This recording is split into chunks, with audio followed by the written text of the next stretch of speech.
Yo, yo, yo, yo, what's up mga kaibigan? Nandito na naman tayo para sa short clip ng palabas na Avengers Infinity 2. Ito yung makikita natin si Thor na gagawin, ipoforge ang Stormbreaker dahil nabasag yung Mjolnir ni Thor.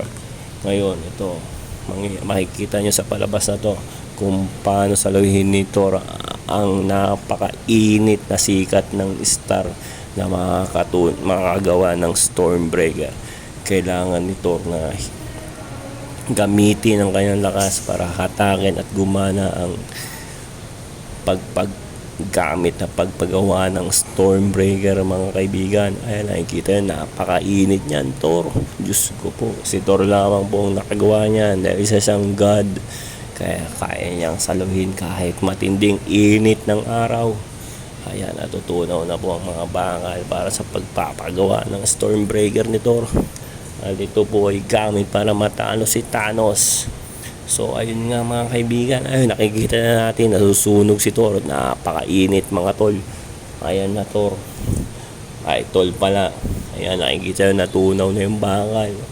Sos, nangihina, nawawala na ng kapangyarihan si Thor. Ayan mga kaibigan. Ayun, pero natunaw naman karamihan sa bakal. Asap, nakita natin na sapat na po ito mga tol para makagawa ng Stormbreaker. Ito'y uri ng palakol. Yun nga lang, gamit para may handle siya. Ginamitan siya ng kapangyarihan ni Groot. Ayan, kita nyo, pinagampas ni Aling hindi pala Ali, si Manong Pandak. Ayan, kita nyo, makikita nyo si Groot dahil walang handle yung Stormbreaker, gagamitan niya ng kahoy niya. Si Groot ay isang uri ng puno na lumalaki mga tol. So ayun nga, ayan na, nakikita nyo, nag-aabangan parang mga uod mga kaibigan. Galit na galit si Groot. Ayan, napakalupit ng eksena na to mga tol. Ayan, binali, pak.